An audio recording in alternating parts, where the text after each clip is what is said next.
Hi, I'm Adrian Helfert, CIO of Multi-Asset and Alternative Strategies here at Westwood. Thanks for joining me. We just wanted to recap three things that happened in 2023 and three potential things coming for us in 2024, quickly in line with the publication that we produced for you.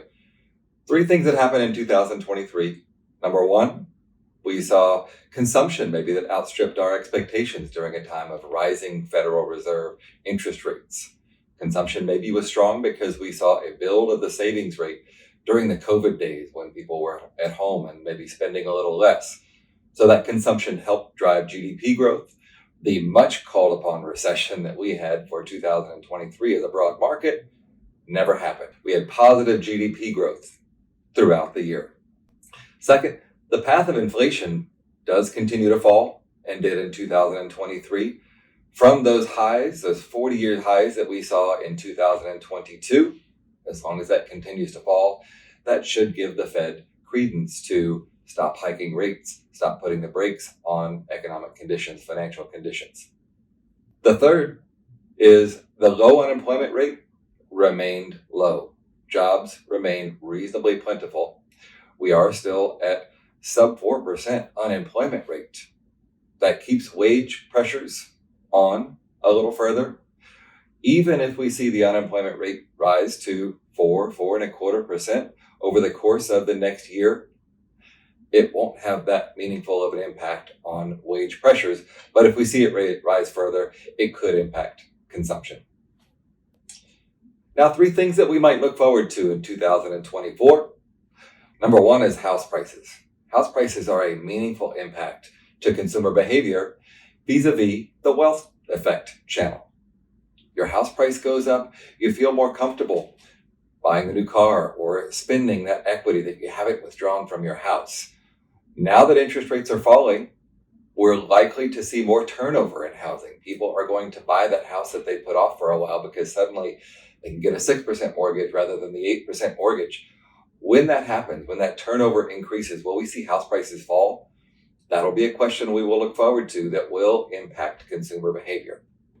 The second is corporate level financing is likely to increase over the course of 2024, in part because companies saw that heightened financing condition or higher level bond rates to finance those projects that they were taking on, or a higher level interest rate in order to refinance bonds that were already in their portfolio coming due.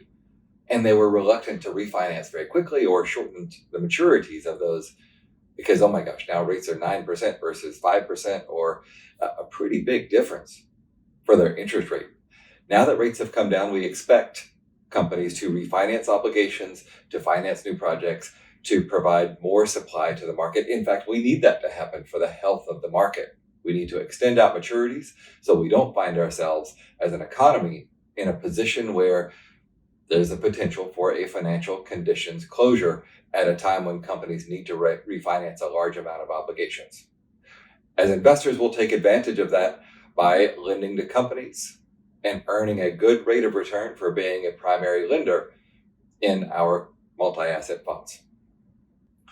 The third, and maybe one of the most important, interesting of the entirety of 2023 really was, I'm sure you've heard, the Magnificent Seven. Those mega cap securities, primarily in the S&P 500. You think NVIDIA, Google, Microsoft, Meta, Tesla.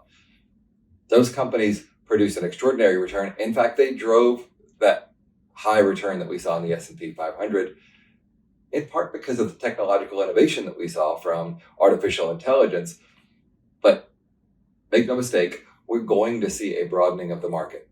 We're going to see an opportunity set that isn't just driven by those that produce chips, for instance, but those that are buying chips so they can introduce new revenue streams, new innovations of their own, new pharmaceuticals driven from artificial intelligence, helping identify new good drugs for them. So we're going to see some broadening effect. Those 493 stocks that really didn't participate are going to experience a good participation from the thing that drove really the Magnificent Seven, the potential for better margins, the potential for new revenue streams.